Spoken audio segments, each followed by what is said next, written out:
என்ன பஞ்சக்கா ஏன் ஒரு மாதிரி ஆள் அசந்தாப்புல இருக்க? ஒரு நாள் இப்படி இருக்க மாட்டியே? எப்ப முதல்ல கலகலன்னு இருப்பிய? ஒண்ணு இல்ல செல்ல தாயி, சும்மா தான் இருக்கேன். பஞ்சி உன் வாய் இல்லனாலும் உன் மனசுல என்னத்தையோ ஒண்ணு போட்டு குழப்பிட்டு கிடக்க. அது என்னன்னு சொல்லப்படாதாக்கா? யார்ட்டுமே சொல்லுதே, எங்க கிட்ட தானே சொல்லுதே. சொல்லு உன் மனசுல இருக்கதே. யாரா இருக்கலாமோ கல்யாணம் நடக்கு. என் சின்ன மோனுக்கு மட்டும் ஒண்ணு கூடி வர மாட்டேக்கு. கூடிய சீக்கிரத்துல ஒரு தாலி நூலை கட்டி போடலான்னு பாக்கேன். ஒண்ணுக்கும் வழி இல்லாமல கிடக்கு. ஏக்க நீ இப்படிதான் சொல்லிட்டு இருக்க. நாளும் பொழுது அது போக்குல போயிட்டு தான் இருக்கு. சரி ஏதோ ஒரு பொண்ணை பார்த்து கட்ட வேண்டியதானே. உன் சொந்தத்துல சொக்காரல ஏதாவது பொண்ணு இருக்கான்னு பார்க்க வேண்டியதானக்கா. பொண்ணு கிடைச்சாலும் புதம் கிடைக்காதுன்னு பாவம். இப்ப எல்லாம் தலைகீழ தான் நடக்கு. புதம் கிடைச்சாலும் பொண்ணு கிடைக்க மாட்டேங்க. நானும் ஊரெல்லாம் சலடை போட்டுட்டு தான் தேடிட்டு இருக்கேன். சொந்தக்காரெல்லாம் பார்த்தா அவ்வளவு பிள்ளைகளுக்கு கல்யாணம் முடிச்சிட்டு அதுக்கப்புறம் பார்த்தா எல்லாம் சின்ன சின்ன வயசுல எல்லாம் படிச்சுட்டு இருக்குவா. பொண்ணே இல்ல பாத்துக்கா. நானும் அசல் எல்லாம் சொல்லி எடுத்து வச்சிருக்கேன். பாத்தியாக்கா பத்துமா 8 குத்துக்கு இளையவா. உனக்கு மரும முறை வேணும். தேவா பைய உனக்கு பியார முறை வரணும். அவனுக்கே நாளைக்கு கல்யாணம். ஆளை பத்தியாக்கா ஊருக்கு போறேன்னு போனா அந்த ஆளு கையோட பொண்ணை புடிச்சிட்டு வந்தா. புடிச்சாலும் புடிச்சு புளியங்கம்பால புடிச்சிட்டு வந்திருக்கா. 100 பவுன் நகையோட வந்திருக்கா. அப்படி ஏதாவது இருந்தா பார்க்க வேண்டியதுனக்கா. நான் என்ன வேண்டாம்னா சொல்லுவேன். கிடைக்க மாட்டேங்க. இந்த போன்ல பதிச்சு போட வேண்டியதானே. அதுக்கப்புறம் பதிச்சு போட்டோம்னா நிறைய பொண்ணு வீட்டுக்கார வரிசையில நிப்பாவா. அந்த அளவுக்கு கடப்படான்னு ஏதாவது ஒரு பொண்ணை பார்த்து நல்லபடியா முடிச்சு போட வேண்டியதானே. ஆடி போய் ஆவணியில ஒரு நல்ல பொண்ணா பார்த்து முடி. என்ன இப்படியே போயிட்டு இருந்தா நல்லாவா இருக்கு? ஆமாக்கா உனக்கும் சின்ன மரமும் அந்த மாதிரி இருக்கும். 2 மரமும் கையாளி நல்ல அளவோல சாப்பிடலாம். பாப்போம். என் பெரிய மாமன்ட்ட சொல்லணும். சொல்லி எல்லாம் ஏதாவது பொண்ணு இருந்தா பாருல இந்த மாதிரி போன்ல பதிச்சு போடணும் அப்படின்னு சொல்லி சொல்லுவேன். என்ன மக்கா ஒரு மாதிரி இருக்க? இல்ல மக்கா பெத்த தாய்க்கு தெரியாதடி புள்ள எப்படி இருக்குன்னு. மனசுக்குள்ள என்ன கவலையா இருக்கடி. இது சொல்லு. மூஞ்சி தான் சிரிச்ச மாதிரி இருக்கு. ஆனா உள்ளுக்குள்ள ஏதோ புளிங்கிட்டே இருந்த மாதிரி இருக்கு. ஐயே அப்படிலாம் ஒண்ணு இல்ல. நான் சந்தோஷமா தான் இருக்கேன். பார்த்தாலே தெரியலையே மூஞ்ச. அதுக்குள்ளே இந்த நேரம் வர மாட்டேன். என் புருஷன் வந்துருவாரு காபி போட்டு கொடுக்கணும்னு சொல்லி தலைதெரிச்சு ஓடுவேன். அதுக்கப்புறம் சாயந்தரம் இந்த பக்கமே வர மாட்டியா. மறுநாள் காலையில 10 மணி போல உன் புருஷனை வேலைக்கெல்லாம் அனுப்பி போட்டு வந்து எட்டி பாப்பேன். இந்த நேரத்துல நான் வந்திருக்கியா அதான் கேட்டேன். மனசே எங்கே வெளியே போனாருமா அதான் நான் வந்தேன். எட்டி அந்த கோண செய்யறதுக்கு குவாலி கிண்டறாளாட்டி. அதெல்லாம் ஒண்ணு இல்லம்மா. அவ்வளவு போக்குல இருக்கல்வா. காபி போட்டு குடித்தேன். அதனால பேசாம இங்கனேயே வந்தேன். எட்டி எது வரதாலும் சொல்லு மக்கா. அவளை என்ன சண்டைக்கு வந்தாலும் சொல்லு. நான் 4 கிளிகளையும் கிழிச்சு விட்டுறேன். அதெல்லாம் ஒண்ணு இல்லம்மா. நீ என்ன பத்தி கவலைப்படாத. பாரு செல்ல தாயி ஓ மொவ சிரிச்ச மாதிரி இருக்கா. ஆனா மனசுக்குள்ள ஏதோ கவலையோட தான் இருக்கா போல இருக்கு. அவளை ஏதோ பிரச்சனை பண்ணிருப்பான்னு நினைக்கேன். ஆனா ஒருத்தி கடக்கல்ல நீலாம்பரி சை பியார வர நீலாம்பரி.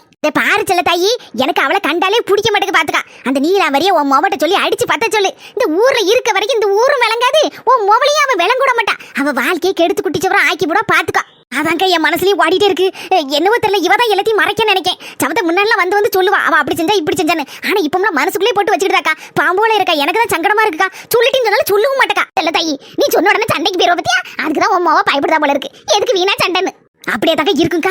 அதான் இங்க அவ சொல்லவே மாட்டேக்கா. என் மொவ வாயை திறக்க மாட்டேக்கா. பிறவு என் மருமலை விட்டு தான் என்ன ஏதுன்னு விசாரிக்க சொல்லணும். என் மருமட்ட சொல்லி அவ மாப்பிளைய 4 இருக்க சொல்லணும். அப்பதாக்கா இவ்வளவு 2 பேரும் சரிப்படுவாள்வா. மாமியா கூட இருக்கா அது சரி. இவளுக்கு என்ன வந்துச்சா? அவளுக்கு ஒரு புருஷன் இருக்கா. அவ குடும்பம் இருக்கு. அவ மாமியா வீட்டுல போய் கிடக்க வேண்டியதுல. அங்க இருப்பு கொள்ளாம இங்க வந்து கிடந்துட்டு குடஞ்சிக்கிட்டுல வர குடஞ்சிக்கிட்டு. இந்த பாரு செல்ல தாயி ஊன்னு சொல்லு. நான் நல்லவளுக்கு நல்லவா கெட்டவளுக்கு கெட்டவா. அவ காலை முறிச்சு கரையடுப்புல வச்சு போடுதே. இந்த ஊர்ல கிடந்து அவ கொடி பிடிச்சிட்டு இருக்காளா. அதானே யார் ஊர்ல வந்து யார் கொடி பிடிக்கிறது சொல்லு. கொடி பிடிக்கணும்னா அவ மாப்பிள்ளை ஊர்ல போய் கொடி பிடிக்கணும். இங்க வந்து கொடி பிடிச்சான்னு வச்சிக்க நடக்கிறது வேற. எது வரனாலும் பொறுக்க நான் கேட்டுட்டு சொல்லுதே என் மொவட்டேனா. என் மொவ கையால நல்லா வாங்கி தின்னுபிட்டு நல்ல என் மொவலையே குறை சொல்லி இழுத்து விடுதா நாடகத்தை. செல்ல தாயி நீலாம்பரிக்கு நேரம் நெருங்கிட்டு சீக்கிரம் அந்த ஊரை விட்டு அடிச்சு பத்துதான் நம்ம 3 பேரும் சேர்ந்து. ஆமா கையா மொவட்ட சொல்லக்கூடாது. சொல்லாம அவளா நம்ம 3 பேரும் சேர்ந்து அடிச்சு பத்திரும். ஏட்டி அம்மாக்கா காப்பி குடிக்கமா? வேண்டாமா காப்பி குடிச்சுதாமா வரேன் இப்போ. இப்படி எதுவா இருந்தாலும் என்கிட்ட சொல்லி நமக்கா மனசுக்குள்ளே வச்சு அளவுல இருந்துட்டே இருக்காத. அம்மா நீ என்ன பத்தி கவலைப்படாத. நான் எதுனாலும் சமாளிச்சுக்கிடுவேமா. பரவாயில்ல ராதிகா வர வர நல்ல தைரியம் ஆயிட்ட. ஏட்டி ஒரு நாள் இல்லாம இன்னைக்கு அம்மகாரி வீட்டுக்கு போறாட்டி. ஒருவேளை இங்க நடந்ததெல்லாம் ஒருவேளை சொல்லி கொடுத்த அம்மகாரிய சண்டைக்கு இழுத்துட்டு வந்துருவாளா என்ன தெரியலையாட்டி. நினைச்சாலே பயமால இருக்கு. அடிவேறு வர புளிய கரைச்சினா சாம்பாரவை. எதுக்கு எடுத்தாலும் பயந்தா மூச்சாலி மாதிரி பயந்துட்டு கிடக்க. அவ பெரிய இவளா. அவ போனாலும் அம்மகாரியை கூட்டிட்டு வந்து சண்டைக்கு வந்து நிப்பாளாம். யார்கிட்ட கதை விடுத? இதுக்கெல்லாம் பயப்படக்கூடிய ஆளு நான் கிடையாது. மூஞ்சி மாரகட்டையும் பாரு. அவளை வேற உனக்கு கிளின்னு அறுத்து கிளிக்காவா. கிளிக்கட்டும். வில்லின்னு ஒருத்தி இருந்தா தான் இன்ட்ரெஸ்ட் இருக்கும். நீ வில்லியா இருந்தா பரவாயில்ல. நீ கள்ளியால இருக்க. உனக்கு போய் சப்போர்ட் பண்ண பாரு. ஒன்னு அடிச்சு பத்ததுக்குள்ள அவளை அடிச்சு பத்திரலாம் உனக்கு ஐடியா கொடுத்த மாதிரி என்ன சொல்லணும். என்ன செருப்பு கட்டி அடிக்கணும். சும்மா கிடந்தவள நடுத்தரில் இழுத்து விட்டு நாடகம் பார்த்த மாதிரி என்னையும் இழுத்து விட்டுட்டியா படுபாவி. உள்ள சோறு நெறிந்தர் வாத திருட்டு நான் பேசாம என் மூக்குல கிடப்பேன். இப்ப கடைசியில் என்னையும் வில்லியாக்கி விட்டுட்டல. என்னையும் எல்லாரும் சேர்ந்து கிளிகளின்னு கிளிக்காவோ. பாரு இதுக்கெல்லாம் நீ பயந்து நினைச்சிக்கியா. ஒரு மாமியாரா ஆயிருக்கவே முடியாது. மாமியார்னா 4 பேர் கேள்வி கேட்க தான் செய்வாவோ கிளிக்க தான் செய்வாவோ. எல்லாத்தையும் பொறுத்துக்கிட்டு மருமகளை பம்பரமா ஆக்கணும். கைக்குள்ள வச்சு சுத்த வைக்கணும். நான் சுத்த வச்சுக்கிட்டே நீ முதல்ல வாயை மூடு. ஏட்டியா உன் அம்மாக்காரி வீட்டுக்கு போயிருக்கா, ஏதோ ஒண்ணு இருக்கு பாத்துக்கா. நீ உன் வாயை வச்சுட்டு சும்மா இருந்தா கூட பேசாம 3 நேரம் சோத்த போடுவா தின்னுட்டு வம்போக்குல பேசாம இருக்கலாம் நிம்மதியாட்டி. அதுக்கு இல்லாம கிண்டி விட்டுட்டியா படுவாவி. கடைசி எண்ணெய் இழுத்துட்டு எனக்கும் சோறு கஞ்சி இல்லாம ஆக்கி போடாத. எனக்கு என்ன தெரியுதுன்னா ஏதோ ஒண்ணு ஐடியா பண்ணதுக்கு தான் உம்மா வீட்டுக்கு போயிருக்கான்னு தெரியுதுட்டி. இல்லன்னா இந்த நேரத்துல போக மாட்டா அவ வீட்டுக்கு. பொட்டி படுக்கையெல்லாம் கட்டிட்டு ரெடியா இருந்துக்கா. உன்னை தூக்கி வெளியே போடுவாளா, உன் பொட்டி படுக்கையை தூக்கி வெளியே போடுவாளா தெரியாது. எல்லாத்தையும் எடுத்துட்டு துண்டை காணும் துணியை காணும் ஓடுறதுக்கு ரெடியா இருந்துக்கம்மா. அவளா வந்து அடிச்சு பத்ததுக்குள்ள நீ உன் பொட்டி படுக்கையில தூக்கிட்டு உன் புருஷனை கூட்டு உன் மாமியா வீட்டுக்கு ஓடிரு. என் பேச்சு கேட்டு நடந்துக்கா, இல்ல நாய் அடிக்க மாதிரி உன்னை அடிக்க போறான். எங்க அம்மா சொல்லுது பார்த்தா ஒருவேளை அப்படி நடந்துட்டுனா நடக்க விடுவானா அந்த நீலாம்பரி. எடி என்ன பொட்டி படுக்கையெல்லாம் கட்டிட்டியா? எங்க அம்மா வீட்டுக்கு போமா? ஆமா வந்துட்டாரு கொம்ம வீட்டுக்கு. அது இந்த ஜென்மத்துல நடக்காது. அடிபட்டு மீறிப்பட்டு சமட்டு பட்டு அல்லல் பட்டு லோல் பட்டு எல்லாம் பட்டு கடைசிலதான் எங்க அம்மா வீட்டுக்கு நீ வந்து சேருவேன்னு நினைக்கேன். அது வரைக்கும் நீ வந்தாலும் உன் நேரம் ஒன்னும் வரக்கூடாது. போதும் வந்தானே விளைச்ச வைக்காரு. ஒரே வெக்கையா இருக்கு. நீ ஏசியை போடும். ஏசியா? எந்த ஏசி? அண்ணா இருக்கல வை போடு வை. ஏதோ மாசமா இருக்கேன்னு சொல்லி கஷ்டப்படுவேன்னு நினைச்சு வாங்கி கொண்டு வச்சேன். இப்பதான் அதெல்லாம் ஒண்ணு இல்லன்னு ஆயிப்போச்சுல. போறதுக்கு அதை போடணும். போடு வை. எனக்கு வெக்கையா வருது, ஒரு மாதிரி படபடன்னு வருது. எடி அது ஏசி இல்ல, ஏசி மாதிரி. ஆமா நீ பொழைப்புக்கு ஏசி ஒண்ணுதான் குறை. தெரு டூர் போய் ரொம்ப மாசம் கணக்கு ஆச்சா, ஒரு டூர் போயிட்டு வரோம் அப்படின்னு லேசா ஒரு லெவல் விட்டேன். கீழே தெரியல நம்ம கிருஷ்ணன் வீட்டுல ஏசி ரிப்பேர் ஆயிட்டான். ஆக்கர்ல கொண்டு போறதுக்கு நிக்கான். ஆக்கர்காரனும் வந்து நிக்கான். 2 பேருக்கும் ஒரே வாக்குவாதம். அவன் 5 பைசா கூட தரவே மாட்டேன், எடுக்கவே மாட்டேங்க. இவன் என்ன எடுனே எப்படியாவது எடுங்கனே, ஒரு 50 ரூபா தந்தா கூட பரவாயில்லனே அப்படிங்க. 50 ரூபாயா? ஆமா பின்ன உடஞ்ச ஏசிக்கு ஒப்பேராத ஏசிக்கு 50 ரூபா கொடுக்கறதே பெரிய விஷயம். அந்த தான் ஆக்கர்காரன் போட்டுட்டு வந்தாலும் அம்மாக்குள்ள போயிட்டான். நான் சொன்னேன் இனே நான் 50 ரூபா தாரனே, சூப்பரா தொடச்சி எடுத்து தாங்கனே அப்படின்னே. அவன் நல்ல அளவோல சர்ப்பு போட்டு கழுவி எடுத்து சுத்தமா தந்துட்டான். சர்ஃபை போட்டு கழுவுனா இப்படி ஒரு புதுசு ஆகணும் நான் கனவுல கூட நினைக்கல. புதுசு தோத்து போவோம் அப்படி இருந்து படப்படான்னு டால் அடிச்சு அந்த எடுத்துட்டு வந்தேன். வந்து மாட்டினேன். இது ஏசி இல்ல, ஏசி மாதிரி. என்னைக்காவது நான் ஏசி போட்டிருக்கேனா உனக்கு? அட கோமட்டிக்காரி, நீ அப்பவே யோசிக்கேண்டமா? மண்டல என்ன மசாலா இருக்கு உனக்கு? ஒழுங்கவா இப்பவே சந்தோஷமா வீட்டு விட்டு வெளியே போய் எங்க அம்மா வீட்டுக்கு செட்டில் ஆகும். அங்க நல்ல வேப்ப மரம் காத்து ஏசியோட சூப்பரா இருக்கும். வந்துரு. யோ வரமாட்ட போய் நீர் வேணா போவோம். அடிபட்டு மிரிப்பட்டு சமுட்டு பட்டு அல்லல் பட்டு லோல் பட்டு லொடுக்கு பட்டு எல்லா பட்டும் பாட்டுக்கிட்டு தான் நீ வந்து சேருவே. எதிரி நமக்கு வெளியில இல்ல, வீட்டுக்குள்ள. அம்மா நம்ம ரொம்ப நேரம் பேச கூட தான் எல்லாருக்கும் எரிச்சல வருது. பேசாம வாயை முடிட்டு பேசாம இருப்போம். எனக்கு வாய் விழுந்துட்டு இருக்க. என்ன விஷயம் சொல்லு.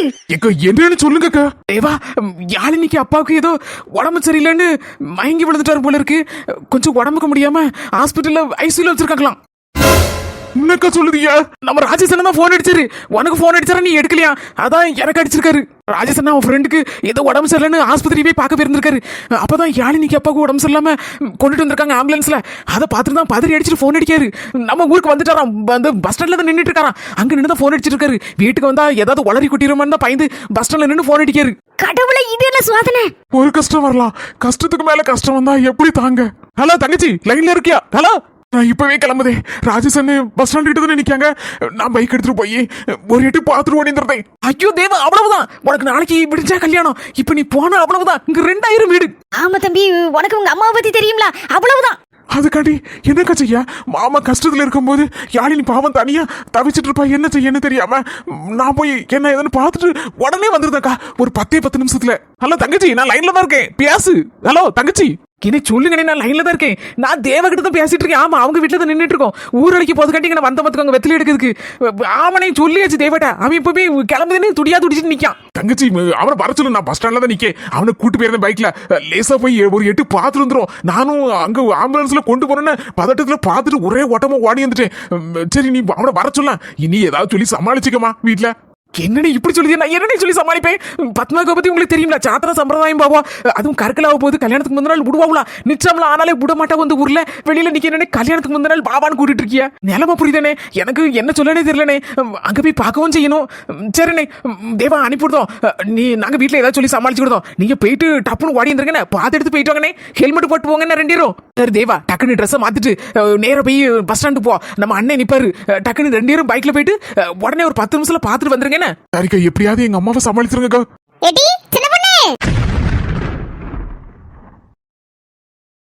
சொந்தங்களே, உடம்புக்கு முடியாதனால இவ்வளவு போட முடிஞ்சு. அடுத்த வீடியோ பல திருப்பங்களோட வரப்போகுது. அதுவும் கல்யாணத்துல சில பல திருப்பங்கள் நீங்களே எதிர்பார்த்திருக்க மாட்டீங்க. சொந்தங்களே, நம்ம ட்ரினிட்டி ஹெர்பல்ஸ்ல ஹெர்பல் ப்ராடக்ட்ஸ் அப்புறம் ஃபுட் ப்ராடக்ட்ஸ் இருக்குது. உங்களுக்கு வேணும்னா கீழே இருக்கிற வாட்ஸ்அப் நம்பருக்கு ஹாய் மெசேஜ் பண்ணுங்க. அதை பத்தின டீடைல்லாம் உங்களுக்கு சென்ட் பண்ணுவாங்க. உங்களுக்கும் பிடிச்சிருந்தா நீங்களும் ஆர்டர் பண்ணி வாங்கிக்கலாம். டக்குனு ட்ரெஸ் மாத்திட்டு நேரா போய் பஸ் ஸ்டாண்டு போ. நம்ம அண்ணன் நிப்பாரு. டக்குனு 2 பேரும் பைக்ல போயிட்டு உடனே ஒரு 10 நிமிஷத்துல பாத்துட்டு வந்துருங்க. என்ன சரிக்கா, எப்படியாவது எங்க அம்மாவை சமாளிச்சிருங்கக்கா. ஏடி சின்ன பொண்ணு, தங்கச்சிக்கு போன் பண்ணி 10 நிமிஷம் கிட்ட ஆகுது. தேவவன் இன்னும் காணல. இருட்டுன போறது இவனை வெளியே கூட்டு போறது. ஊர்ல இருக்க 4 பேர் பார்த்தாவனா அவ்வளவுதான். எனக்கு ஒன்னே போட்டவள விடிஞ்சா கல்யாண மாப்பிள்ளை எங்களை கூட்டு போறேன்னு 6 மாரம் தக்காளி சோறாக்கி 4 மாரம் கிழிச்சு தொங்க விட்டுருவாங்கள நடுத்தருல வச்சு. இப்படியே யோசிச்சோம். மண்டையில இருக்க 5-6 முடியும் உதிர்ந்துரும் போல இருக்க. ஏற்கனவே அதை மறைக்குதுன்னு தொப்பியை போட்டுட்டு தெரியுதேன். பனங்க மண்டை என்ன பிரச்சனையோட வந்திருக்கான்னு தெரியலையா? மூஞ்ச பார்க்கவே சகிக்கலையா? கடவுளே, என் பொண்டாட்டிய கூட சமாளிச்சிடலாம் போல இருக்கு. இவ்வளவு சமாளிக்கிறதுக்கு எப்பா என்னால முடியலப்பா. நீ வரேன்டா தாயே, நான் வாரேன். என்ன வாரேன்? வரலுக்கு ஒரு பக்கம் இடினா மத்தளத்துக்கு 2 பக்கமும் அடி. என் பொண்டாட்டிட்ட இன்னைக்கு யார் பார்த்து சொல்லி கொடுக்க போறான்னு தெரியல.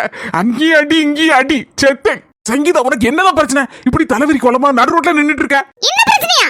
எல்லாம் உன் மாமியாராலதான். என்னது என் மாமியாரா? ஆமா, முதல்ல உன் பொண்டாட்டி எங்களை பைக்க வாங்கி பேர்த்தம்லாம் வீட்டுனா அதான் 200 ரூபா கொடுத்து இந்த பைக்கை மீட்டு உன் கையில தந்தம்ல.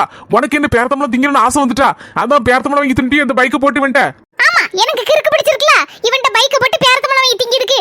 என்னடா பிரச்சனைமா? தலையும் புரியல வாலும் புரியல. இந்த 4 படி பைக் கிடைச்சி கல்யாணத்துக்கு ஏதோ முறுக்கு வாங்க போறேன் அப்படி இப்படின்னு நானும் சரி ஏதோ அவசரமா கேட்கலாம்னு சொல்லி கொடுத்துட்டேன். கொடுத்துட்டு ஒரே போக போயிட்டா. அதுக்கு என் மாமியாருக்கு என்ன சம்பந்தம்? சம்பந்தம் இல்லாம பேசணும்னா உன் மாமியார்னா இவ விட்டு கொடுப்பியாகோ? என்ன வரதாலும் சொல்லு சீக்கிரம். எனக்கு ஒரு அர்ஜென்ட் ஒரு இடத்துல வர போக வேண்டி இருக்கு. நீ எங்கேயும் போ, நான் சொல்றது மட்டும் கேட்டுட்டு போ. 4 முடி இந்த 3 கிளவியையும் பைக்ல ஏத்திட்டு எங்கேயோ கூட்டிட்டு போயிருக்கா. கடைசில பைக்கை எங்கேயோ கொண்டு பள்ளத்துக்குள்ள விட்டு எல்லாரும் சாடி கீழே விழுந்து கடைசில 4 முடி அது போக்குல எங்க தெரிச்சு போச்சுன்னு தெரியல. கடைசில உன் மாமியாரு இந்த வெள்ளையம்ம கிளவி இந்த பஞ்சு கிளவி 3 பேரும் சேர்ந்து இந்த பைக்கை வெண்ட போட்டு நல்ல கூட நிறைய பேர்த்தம் வாங்கி தின்னு இருக்காவோ. மறுபடியுமா? நானும் 4 முடி தேடி போற நேரத்துல அது எங்க வீட்லயே இருக்கு. அது எங்க தான் போகுமோ தெரியல. போனை போட்டா போனை எடுக்கவும் மாட்டேங்குது. இப்பதான் பாக்கேன் இவன் என் பைக்கை வச்சு சுத்திட்டு தெரியுதா. கடைசில தான் அவள கதையை புட்டு புட்டு வைக்கான். இதுக்கு போய் நீ டென்ஷன் ஆகலாமா? என்கிட்ட சொல்ல வேண்டியது, நான் பைக்கை வாங்கி தரேன் இவன்ட்ட பேசி. எம்மா, இந்த முண்டை கண்ணை வச்சுட்டு முழிக்கிறத பார்க்கவே பயங்கரமா இருக்கா. கண்ணு 2 வெளியே சாடி இரும்புல இருக்கு. அப்படி இருக்கு. தம்பி, தங்க கம்பி, இந்த பாருங்கனே, பைத்தியக்கார பையன் எங்க இருக்கான்னு நினைச்சிட்டு இருக்காதியா. போன தடவை எப்படி ஏமாத்தி 200 ரூபா கொடுத்து பைக்கை வாங்கிட்டு ஓட்டிட்டியா. ஆனா அந்த தடவை நான் ஏமாற மாட்டேன். எத்தனை ஆயிரம் இருந்தாலும் பைக்கு தர மாட்டேன். பாரு தம்பி, என் நேரம் சரியில்லை பாத்துக்கோ. எனக்கு அடி வாங்கி தரணும்னு உனக்கு விருப்பம் இருந்துச்சுன்னா நீ இந்த பைக்கை தரேன்டா. இல்ல அண்ணன் பாவோன்னு கொஞ்சம் என் மேல கருணை காட்டினா ஒரு 5000 ரூபாய் தாரேன். இந்த பைக்கை தான். என்ன நெசமாவா சொல்லுதியா? 5000 ரூபாய் 5000 ரூபாய் தாரேன். 500 ரூபாய் அட்வான்ஸா வச்சுக்கோ. நான் ஒரு முக்கியமான இடத்துக்கு போயிட்டு இருக்கேன். ஆத்திர அவசரத்துல இருக்கேன். அதனால வந்து மீதி பணத்தை உனக்கு தாரேன். நெசமா தந்துருவீங்களானே? என் பொண்டாட்டி வேற ஆடி கொலி வரப்போது துட்டு வேணும் துட்டோட நீ இப்பவே பஞ்சரிக்க ஆரம்பிச்சிட்டா. அதான் கேக்கேன். என் மேல உனக்கு நம்பிக்கை இல்லையா? மீதி பணத்தை தாரேன். எப்படி? சூப்பர்னே தம்பி, வாங்கிக்க. இப்படியே நம்ம பொழப்பு வாடிச்சுட்டு நல்லா தான் இருக்கும். மறுபடியும் யாராவது இந்த வண்டிய கொண்டு வந்து ஆக்கருக்கு போட்டா அடுத்த தடவை 10,000 கிட்ட கிடைக்கும் போல இருக்க. இங்கதான் route clear. Thank you Raju, thank you, very very thank you. இனிமேலாவது உன் வண்டியை பத்திரமா பாத்துக்கோ. போயிட்டாருன்னா ஒரு முக்கியமான விஷயம் மட்டும் ஒரு இடத்துக்கு போக வேண்டி இருக்கு. ராஜு, எங்க போற? என்கிட்ட மட்டும் சொல்லிட்டு போ. வந்துட்டு சொன்னா ஊருக்கே சொன்ன மாதிரில. ராஜு, சரியான கள்ளனா இருக்கான். ஏதோ ஒண்ணு மறைக்காம நம்மட்ட இருந்து விஷயத்தை எப்படி வெளிய கொண்டு வரணும்னு எனக்கு தெரியாதக்கா. பரவாயில்லைட்டும், போனை போட்டு கேட்ற மாட்டேன். எது எப்படியோ பைக் கிடைச்சாச்சு. பைக் இல்லாம ஏதோ கையோடஞ்ச மாதிரி இருந்து இப்பதான் ஜாலியா இருக்கு. மெட்ராஸ சுத்தி பார்க்க போறேன், மெரினாவில் வீடு வாங்க போ